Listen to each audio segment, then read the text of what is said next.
Welcome back, Halo followers. Season 3 just dropped, and it is amazing so far. I gotta say, right off the bat, the cinematic that you're brought into right when you launch the game is kind of insane. Like, it is not like Season 1 or 2.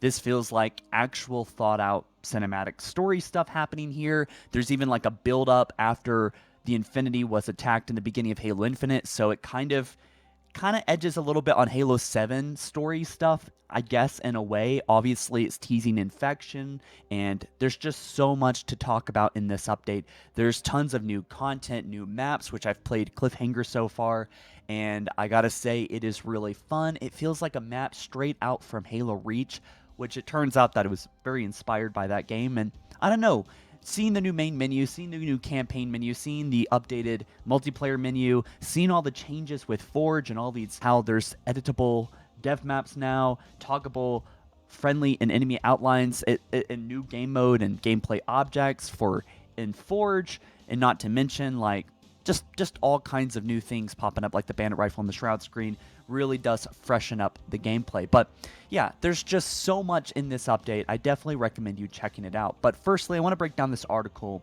Echoes Within brings a new 100 tier battle pass, right?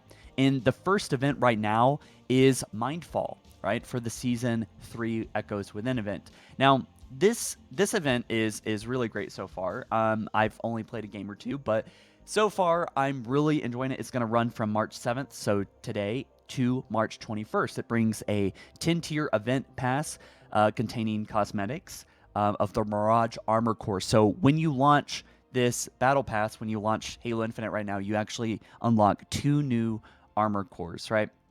And I've only played on Cliffhanger so far because I just wanted to rush out and get this video out as soon as possible. I'll say that Cliffhanger just feels so damn good. It's just so refreshing from like the typical stuff. And also, all these maps are now forgeable on, so you can do a lot here, right? And I'm excited to see what actually changes, right, with all these new maps coming out, with Forge and custom games and so on, right? So yes, there are some playlists out that's going to bring you directly into these new maps. We have Escalation Slayer, and also Escalation Team, right? Team Escalation, which actually all players on the team progress through the loadout list together. We also have the 2 new weapons, the Bandit and the quote Shroud Screen. I guess that's technically not a weapon, it's equipment. But yes, and then these 2 new armor cores, right?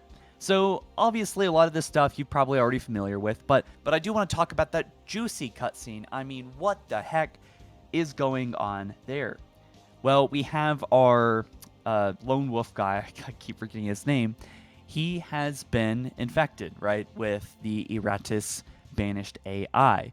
And he starts going through this very trippy, surreal series of events and things through his mind, right? So Eratis is kind of, I guess, gone into his spinal cord through his Monir suit and is beginning to infect his I guess animating the Spartan suit with him potentially dying.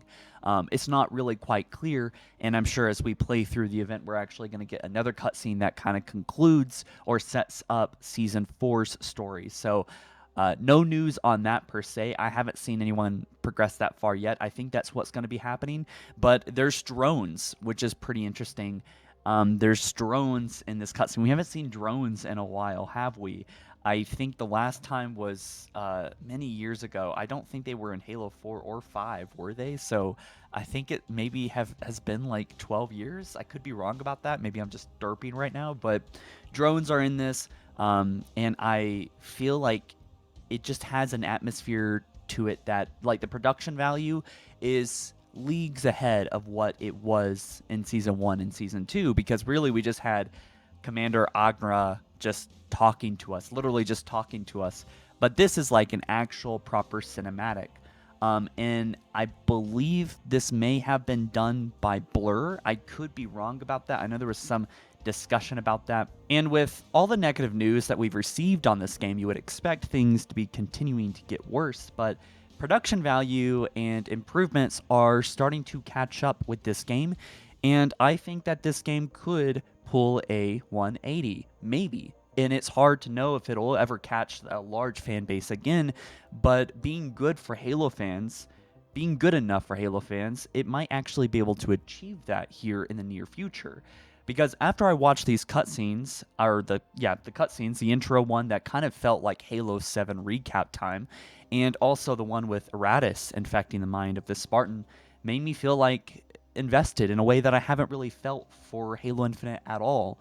It made me kind of intrigued about playing the multiplayer. I want to see the second cutscene because I believe that is coming, and also just kind of a little bit more optimistic about the future of this game. It doesn't look like they're going to give up hope and start working on Halo 7 like we maybe anticipated, but instead maybe doubling down and start delivering real content on this game. And I don't know if it ever achieve like, big game status like Call of Duty or CS:GO or anything like that. At this point, I think it's certainly a possibility if 343 does start bringing true value and fixes to this game like we've seen. There is a lot of fixes and bugs that just came out. You can just feel it after playing a couple games that things are improving with desync, as well as just general game bugs and nerfing and buffing weapons.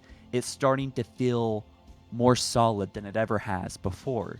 And we'll do more recaps about this in the near future. Of course, there's just a lot to dig into, and I wanted to get my first impressions with this season right out the door as soon as possible on the day of release because I just want to get it out for y'all. And of course, there's going to be a lot more to talk about this week, so we'll be doing that here soon. But I think you should definitely check out this season, and I haven't seen everything yet, but Forge has improved a lot. You can actually edit on all these maps now, all the maps in Halo Infinite. There's a lot of Forge improvements and custom game improvements and custom games browser improvements. So I'm excited to make sure that that is all what, up to standard, right? Anyways, guys, I'll catch you in the next one soon. Expect some new videos here soon. Peace.